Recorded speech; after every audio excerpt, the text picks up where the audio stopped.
Putting together a protest rally or a memorial at the last minute involves a lot of work, a lot of moving parts, bringing speakers here, bringing speakers there, getting the microphones, getting the tents, getting permission to hold your little protest or your memorial. So we have to be understanding if people, during the process of the memorial, forget things. Well, that happened in Delaware today at a memorial for the 4950 Muslims who were shot and killed in New Zealand recently. So my brother went down to the ceremony. He just walked in the door, and I said, hey, Denny, his name's John. We call him Denny. Hey, Denny, what'd they say when you reminded them that last year 60,000 Christians were killed by Muslims around the world, and nobody really seemed to really say anything about it? Well, I'm sure and my brother said, well, he didn't say anything about it, so he forgot. Turns out everybody else down there forgot too. Well, I guess they forgot in St. Louis as well. New Zealanders are struggling to cope with the impact of Friday's deadly assault at two mosques. 50 people were killed and 50 injured when the shooter opened fire.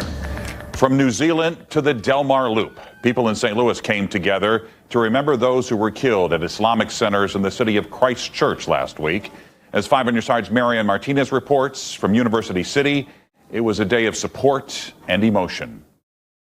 Their family members, their fathers, their brothers, their children, whose only crime was their faith. On this corner of the Del Mar Loop, it's definitely wonderful to see, of course, the diversity out here. Dozens came from all backgrounds, all faiths, all ages. When I first saw and heard about the attack, it was almost disbelief. This was our worst nightmare. They lit candles and held each other, mourning the death of 50 people in New Zealand. This was a white supremacist attack that targeted the Muslim community, and we're here to stand united against that type of hatred. Even though the attack happened on the other side of the world in New Zealand, many who came out here today felt a deep personal connection. People in our community here in St. Louis, they don't look at the New Zealand community as the New Zealand community. They'll look at them as our brothers and sisters who are targeted. Faizan Saeed says he just learned that one of the interns in his organization, the Council on Islamic American Relations, is a relative of someone who was shot in New Zealand. So when you're dealing with minority communities,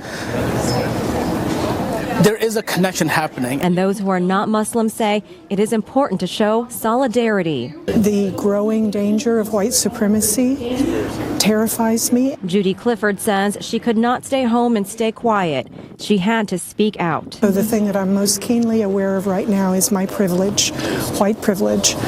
And I think more and more people need to be aware of what that does to our society. We want everyone to see our diversity as our strength, not as a problem.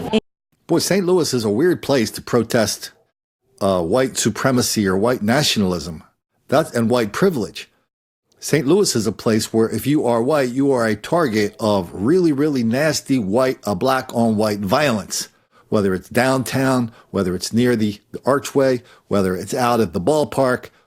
This is a place where people have their heads on a swivel. We've done tons and tons of stories about that, not just the violence, also the denial. St. Louis, of course, is known as the birthplace of the knockout game. That's where black people go and beat the hell out of white people for the hell of it, laughing, always laughing. Yeah, that's where they happened there. Please, sir, I want some more. When this first started happening, the person who was the equivalent of the district attorney in St. Louis, she said one of the fellows was responsible for 300 of these attacks. So I reported that. Her assistant sent me an email, and she said, well, it probably wasn't 300. So I said, well, how many was it? Well, they didn't really know. Well, was it 10% of 300? Okay, let's change it. In St. Louis, one of the fellows was responsible for 30 examples of the knockout game. And the same place where they had this rally memorial in St. Louis, the Del Mar Loop, there's a ton of black mob violence there. My favorite one is when they took the camera out to one of the to the local DJs, black DJ, and they said, hey, what's up with all this black violence out at the Loop? It's kind of an entertainment district. Everybody's supposed to be having fun out there. Why are the fellas periodically going out there and destroying property, attacking people, getting in fights, shooting guns, attacking police, the whole thing? You know the drill. The DJ said, well, it is because the restaurant and business owners out there haven't done enough to reach out to the fellas and make them feel welcome. So there you have it. The recipe for peace and love in St. Louis is make the fellas feel welcome, and you will not make the black kids angry.